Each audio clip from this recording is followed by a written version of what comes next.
ಬಹಳ ಜನ ಬಹಳ ರೀತಿ ಮಾತನಾಡ್ತಾರೆ.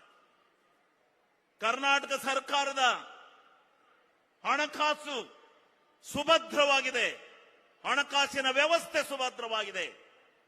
ನಮಗೆ ಉಂಟಾಗಿರ್ತಕ್ಕಂಥ ತೊಂದರೆ, ಹಿಂದೆ ಇದ್ದಂತ ಸರ್ಕಾರ 2 ಲಕ್ಷಕ್ಕೂ ಅಧಿಕವಾಗಿ ಕೆಲಸ ಕಾರ್ಯಗಳನ್ನು ಬಿಟ್ಟು ಹೋಗಿದ್ದಲ್ದಲೇ 64,000 ಕೋಟಿ ಪೆಂಡಿಂಗ್ ಬಿಲ್ ಅನ್ನು ಬಿಟ್ಟು ಹೋಗಿದ್ರಿಂದ ಇವತ್ತು ಇಲ್ಲೆಲ್ಲ ಜನ ನಮಗೆ ಬಿಲ್ ಆಗಿಲ್ಲ, ಅದಾಗಿಲ್ಲ, ಇದಾಗಿಲ್ಲ ಅಂತೇಳಿ ಮಾಧ್ಯಮದಲ್ಲಿ ಹೇಳ್ತಾರೆ. ಇದರ ಮಾಹಿತಿಯನ್ನು ತಗೋಬೇಕು. ಇದರ ಮಾಹಿತಿಯನ್ನು ತಗೊಂಡು ನಾನು ಮಾಧ್ಯಮದ ಸ್ನೇಹಿತರಿಗೆ ಭಿನ್ನ ಮಾಡ್ತೇನೆ. ನಾನು ಮಾಧ್ಯಮ ಸ್ನೇಹಿತರಲ್ಲಿ ವಿನಂತಿ ಮಾಡ್ತೇನೆ, ಮಾಹಿತಿಯನ್ನು ತೆಗೆದುಕೊಳ್ಳಿ.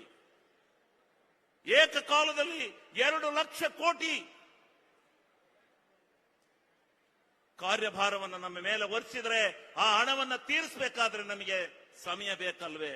ಇದರಿಂದ ನಾವು ಕಷ್ಟಕ್ಕೆ ಸ್ವಲ್ಪ ಸಿಕ್ಕಿರಬಹುದೇ ಹೊರತು ಸಿದ್ದರಾಮಣ್ಣವರ ಈ 2 ಬಜೆಟ್ನಲ್ಲಿ ಉತ್ತಮವಾದಂತ ಸಾಧನೆಯನ್ನು ಮಾಡಿದ್ದಾರೆ. ಸಾಧನೆಯನ್ನು ಮಾಡಿ ನುಡಿದಂತೆ 60,110 ಲಕ್ಷ ಕೋಟಿ ಹಣವನ್ನ ಇವತ್ತು ಗ್ಯಾರಂಟಿ ಯೋಜನೆಗೆ ತೊಡಗಿಸಿದ್ದಾರೆ. ಯಾವುದೇ ಯೋಜನೆಗಳನ್ನು ಎತ್ತಿಲ್ಲ.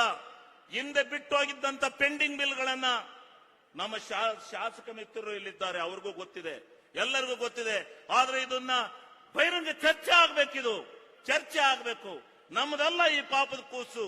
ಹಿಂದಿನ ಸರ್ಕಾರ ಬಿಟ್ಟಂತ ಈ ಪೆಂಡಿಂಗ್ ಬಿಲ್ ಅನ್ನ ಇವತ್ತು ನಾವು ತೀರಿಸಬೇಕಾದ್ರೆ ಬಹಳ ಸಂಕಷ್ಟವನ್ನು ಪಡ್ತಾ ಇದ್ದೇವೆ. ಅದರ ಮಧ್ಯದಲ್ಲೂ ಕೂಡ ಯಾವುದೇ ಸರ್ಕಾರದ ಅಭಿವೃದ್ಧಿ ಕಾರ್ಯಗಳು ನಿಂತಿಲ್ಲ ಅಂತಕ್ಕಂಥದ್ದನ್ನ ಈ ಸಂದರ್ಭದಲ್ಲಿ ನಾನು ಹೇಳಬೇಕಾಗುತ್ತೆ.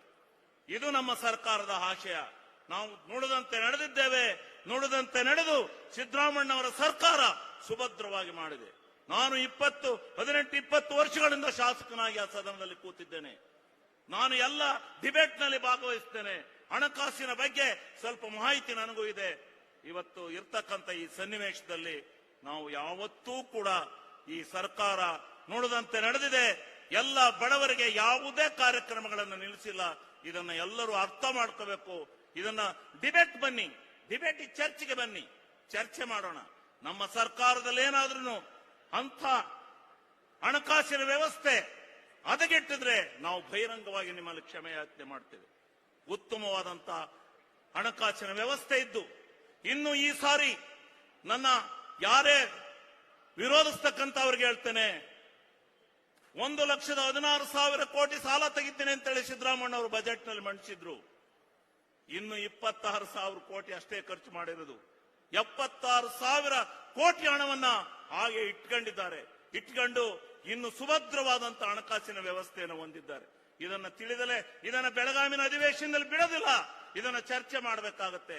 ನಾನು ಯಾವ ಪಕ್ಷವನ್ನ ಮತ್ತೊಬ್ಬರನ್ನ ಟೀಕೆ ಮಾಡಲಿಕ್ಕೆ ಮಾತನಾಡ್ತಾ ಇಲ್ಲ.